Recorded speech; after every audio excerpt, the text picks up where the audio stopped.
भारतवर्ष की धरा, जहां सभ्यता ने सबसे पहले आंखें खोली, जहां संस्कृति पल्लवित हुई, जहां मिट्टी के हर कण में इतिहास सांस लेता है। और इसी मिट्टी में जन्मे जनपद और महाजनपद, मगध की शक्ति, कौशल की समृद्धि, अवंती की वैभव गाथा और वत्स की वीरता, जहां विचारों से राज चलते थे और धर्म ही था शासन।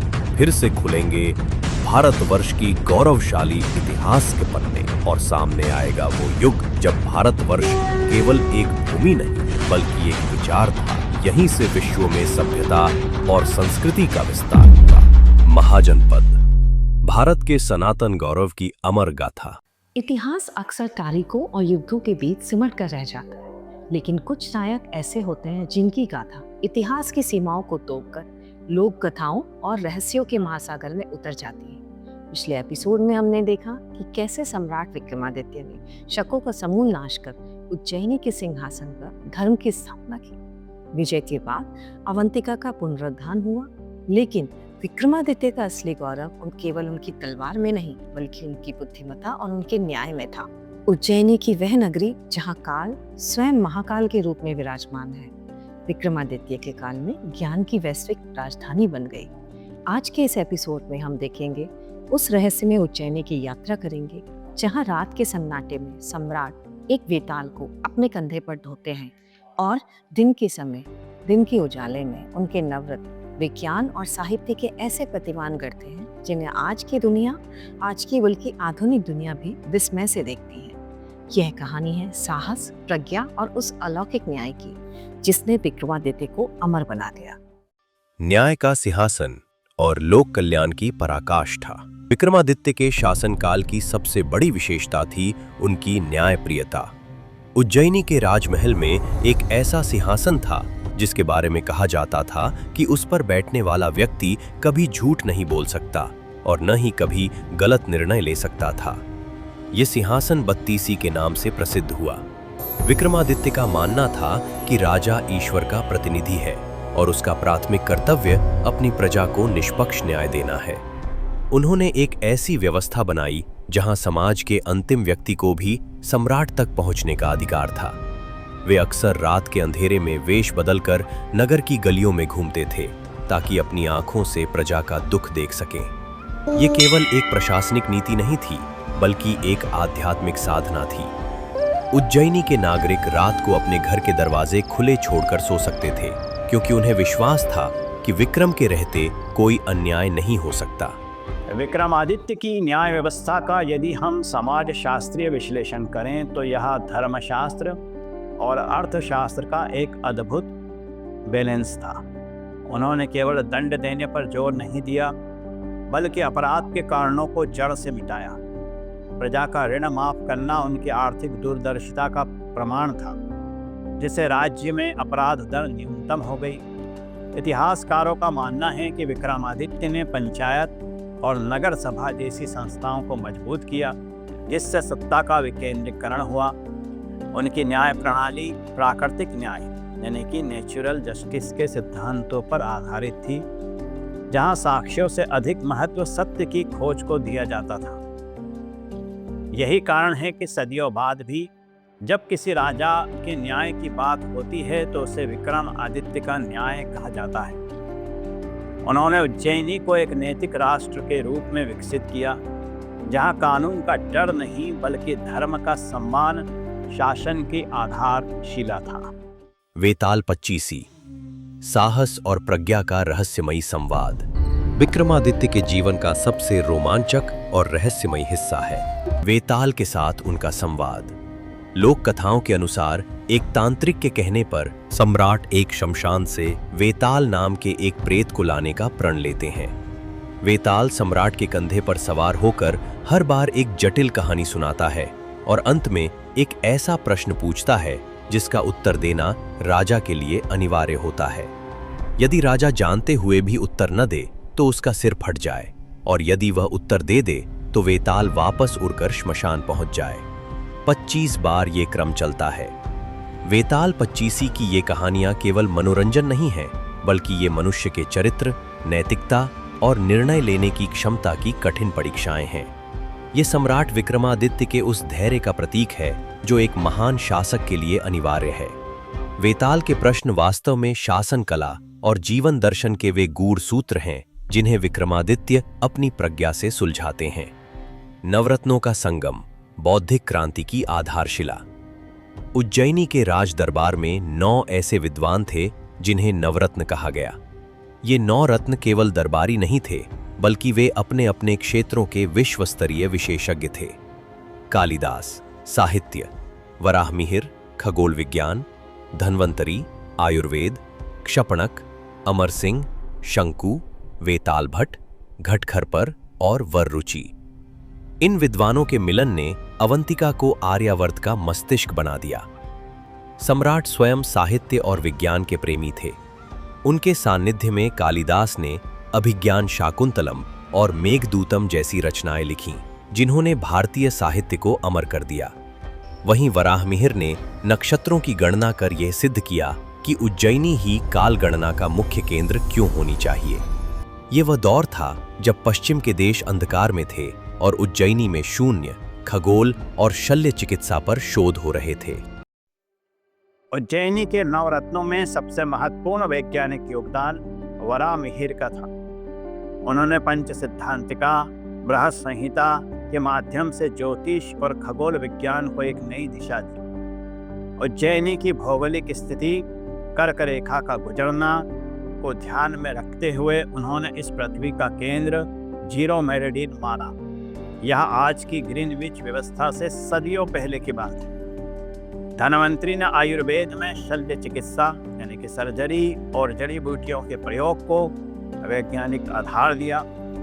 नवरत्नों की इस परिषद का उद्देश्य केवल ज्ञान का संचय नहीं, बल्कि उसका व्यवहारिक उपयोग था। विक्रमादित्य ने प्रयोगशालाओं, वेधशालाओं के निर्माण के लिए असीमित संसाधन उपलब्ध कराए।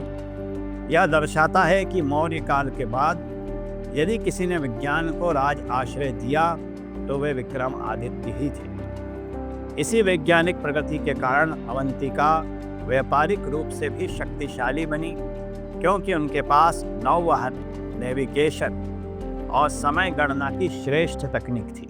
कालिदास की उज्जैनी। साहित्यिक वैभव। महाकवि कालिदास के काव्य में उज्जैनी का जो वर्णन मिलता है वो किसी स्वप्न नगरी से कम नहीं है। कालिदास ने उज्जैनी को स्वर्ग का एक चमकता हुआ टुकड़ा कहा है।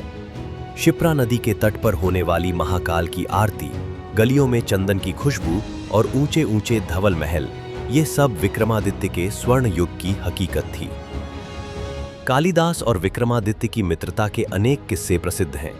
कहा जाता है कि सम्राट अक्सर कालिदास के साथ सामान्य वेश में नगर की सुंदरता निहारने निकलते थे। साहित्य का ये स्वर्ण युग इसलिए भी महत्वपूर्ण था क्योंकि इसने जन जन की भाषा और भावनाओं को सम्मान दिया। संस्कृत साहित्य की जो पराकाष्ठा यहाँ देखने को मिली, उसने पूरे विश्व को प्रभावित किया। आर्थिक समृद्धि और वैश्विक व्यापार, ज्ञान और साहस के साथ साथ विक्रमादित्य की अवंतिका आर्थिक रूप से भी अजेय थी। उज्जैनी के बाजारों में रोम, अरब और चीन के व्यापारी देखे जा सकते थे। भारत के मसाले, मलमल और रत्न यहाँ से पूरी दुनिया में निर्यात होते थे। उज्जैनी का टंकन विभाग, मिंट, ऐसे शुद्ध सोने के सिक्के बनाता था जिनकी साख 7 समुद्रों पार तक थी। विक्रमादित्य ने व्यापारिक मार्गों की सुरक्षा के लिए एक विशेष सीमांत सेना का गठन किया था। उन्होंने व्यापारियों के लिए सराय और कुएं बनवाए, जिससे दक्षिणापथ और उत्तरापथ के बीच व्यापार कई गुना बढ़ गया। इस आर्थिक मजबूती ने ही विक्रमादित्य को इतना सक्षम बनाया कि वे अपनी प्रजा का ऋण चुका सके और कला विज्ञान पर भारी निवेश कर सके। विक्रमादित्य के स्वर्ण युग की आधारशिला उनकी आर्थिक संप्रभुता थी। उन्होंने मालवगण के पारंपरिक व्यापारिक कौशल को मौर्यों की प्रशासनिक संरचना के साथ जोड़ दिया। उज्जैनी उस समय का सबसे बड़ा पोर्ट हब यानी कि स्थलीय बंदरगाह था, जहां से माल भरूच और सोपारा के बंदरगाहों तक जाता था। सामरिक दृष्टि से विक्रमादित्य ने मालवा के पठार को एक अवैध दुर्ग में बदल दिया था। उनकी सेना केवल रक्षात्मक नहीं थी, बल्कि वे शकों और हुणों के किसी भी संभावित आक्रमण को सीमा पर ही कुचलने की क्षमता रखते थे। इतिहासकारों का मानना है कि विक्रमादित्य ने व्यापारी संघों को बहुत स्वायत्तता दे रखी थी, जिससे उत्पादन और वितरण में कुशलता आई। उनकी मुद्रा प्रणाली इतनी सटीक थी कि उससे व्यापारिक लेन देन में होने वाली धोखाधड़ी को समाप्त कर दिया। यह एक ग्लोबल इकोनॉमी का प्रारंभिक भारतीय स्वरूप था, जिसका केंद्र उज्जैन में था। महाकाल और विक्रमादित्य, आध्यात्मिक शक्ति का आधार। सम्राट विक्रमादित्य की अपार शक्ति का स्रोत भगवान महाकाल के प्रति उनकी अटूट श्रद्धा थी।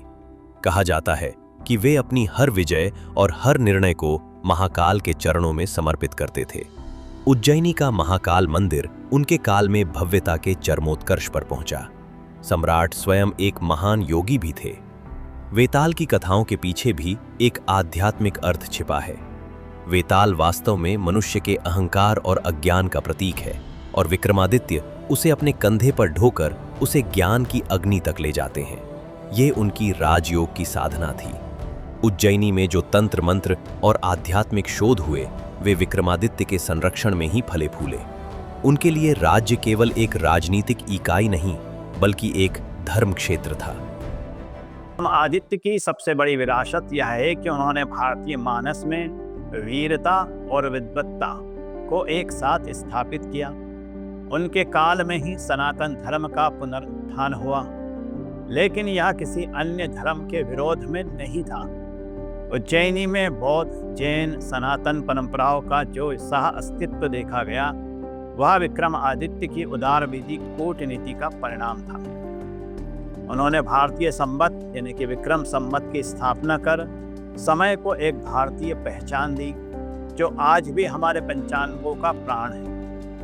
लोक परंपराओं में विक्रमादित्य एक ऐसे राजा के रूप में अमर हुए जो मृत संजीवनी विद्या तक का ज्ञाता था। यह उनकी दार्शनिक गहराई को दर्शाता है। उन्होंने यह संदेश दिया कि एक राजा तभी चक्रवर्ती बन सकता है जब वह अपनी इंद्रियों पर विजय प्राप्त कर ले। यही कारण है कि भारतीय इतिहास में अनेक विक्रमादित्य हुए, लेकिन जो स्थान उज्जैनी के शकारी विक्रमादित्य का है, वह अद्वितीय। काल के कपाल पर अमिट हस्ताक्षर। समय बीतता गया, लेकिन विक्रमादित्य की उज्जैनी का यश कम नहीं हुआ। उनके नवरत्नों द्वारा रचे गए ग्रंथ आज भी पढ़ाए जाते हैं। उनके द्वारा शुरू किया गया विक्रम संवत आज भी मनाया जाता है। विक्रमादित्य ने अवंतिका को केवल एक राज्य नहीं बनाया, बल्कि उसे भारतीय संस्कृति का एक ऐसा सॉफ्टवेयर बना दिया जो आने वाले 2000 वर्षों तक भारत को राह दिखाता रहा। उज्जैनी की धूल में आज भी उस महाप्रतापी सम्राट के घोड़ों की टापें सुनाई देती हैं। भले ही आगे चलकर नए साम्राज्य आए, लेकिन जो गरिमा और न्याय का मानक विक्रमादित्य ने स्थापित किया, वह आज भी भारतीय लोकतंत्र और न्यायपालिका के लिए एक प्रेरणा स्रोत है। अचरज भरी नजरों से निहारती है दुनिया। अजा भारतीय इतिहास की बात करें या संस्कृति की उज्जैनी सांस्कृतिक समृद्धि न्याय और वीरता के प्रतीक के रूप में हमारे सामने है। क्षिप्रा नदी के किनारे बसी महाकाल की यह नगरी तब से लेकर आज तक यह शिक्षा, कला और साहित्य के केंद्र के रूप में विद्यमान है। अपने वैभव के साथ, सिंहस्थ कुंभ मेले जैसी भव्यता के साथ उज्जैनी आज भी विश्व भर के लिए अचरज भरी नगरी है। इसकी गलियों से गुजरते हुए आज भी उस पुरातन नगरी में कदमताल करने का एहसास महसूस किया जा सकता है, जब वहां विक्रमादित्य जैसे राजा, प्रतापी राजा का वैभवशाली दौर था। स्वर्णिम युग। बहुत कुछ देखा अवंतिका ने विक्रमादित्य के काल में। अवंतिका ने खुद को ज्ञान की वैश्विक राजधानी बनते देखा। उसने देखा कि किस तरह कालिदास, वराहमिहिर, धन्वंतरी, क्षपणक, अमर सिंह, शंकु, वेताल भट्ट, घटखर पर और वररुचि जैसे राज दरबार के नवरत्नों ने उसे साहित्य, खगोल, विज्ञान, आयुर्वेद सहित कई क्षेत्र में ख्याति दिलाई। कैसे उसने आर्थिक समृद्धि के क्षेत्र में रोम, अरब और चीन जैसे देशों से वैश्विक व्यापार कर आर्थिक संप्रभुता पाई। उसने खुद को न सिर्फ सामरिक रूप से अभेद्य दुर्ग के रूप में देखा, बल्कि आध्यात्मिक रूप से पहले से कहीं मजबूत पाया। अवंतिका ने एक ऐसा युग देखा जिसकी न्याय व्यवस्था में धर्मशास्त्र और अर्थशास्त्र का एक अद्भुत संतुलन था, जो प्राकृतिक न्याय के सिद्धांतों पर कार्य करती थी। जिसके राजमहल का सिंहासन बत्तीसी इस बात के लिए प्रसिद्ध था कि जो भी व्यक्ति इस सिंहासन पर बैठेगा वो कभी झूठ नहीं बोल पाएगा और न ही कभी गलत निर्णय ले सकेगा। अवंतिका ने विक्रमादित्य और वेताल के रोमांचक और रहस्यमयी भी संवाद सुने, जिसमें शासन करने की कला और जीवन दर्शन से जुड़े गूढ़ सूत्र हैं। वहीं उसने विक्रमादित्य को महाकाल के चरणों में समर्पित एक महान योगी रूप में भी देखा। विक्रमादित्य के काल में ही सनातन धर्म का पुनरुत्थान हुआ। सम्राट विक्रमादित्य का युग अवंतिका के इतिहास का वह स्वर्ण पन्ना है जिसकी चमक कभी फीकी नहीं पड़ी। उन्होंने शकों के अंधकार को मिटाकर ज्ञान का जो दीपक जलाया, उसकी लौ आज भी चल रही है। लेकिन इतिहास का पहिया कभी नहीं रुकता। विक्रमादित्य के बाद अवंतिका ने कई और उतार चढ़ाव देखे। परमार राजाओं का उदय, खोज का पांडित्य और फिर बाहरी आक्रमणों का वह दौर जिसने उज्जैनी के वैभव को फिर से चुनौती दी। क्या अवंतिका अपनी इस महान विरासत को बचा पाएगी? और राजा भोज ने कैसे विक्रमादित्य की इस परंपरा को आगे बढ़ाया? अगले एपिसोड में देखिए अवंतिका का उत्तरार्ध, राजा भोज का पांडित्य और एक गौरवशाली युग का समापन।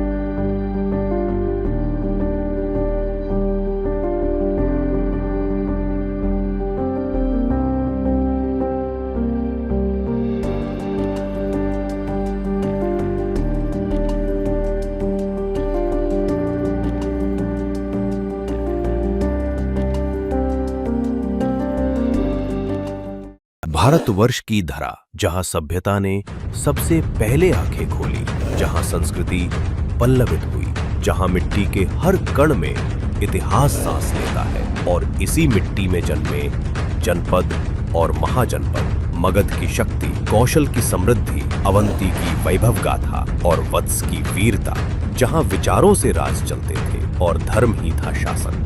फिर से खुलेंगे भारतवर्ष की गौरवशाली इतिहास के पन्ने, और सामने आएगा वो युग जब भारतवर्ष केवल एक भूमि नहीं बल्कि एक विचार था। यहीं से विश्व में सभ्यता और संस्कृति का विस्तार हुआ। महाजनपद, भारत के सनातन गौरव की अमर गाथा।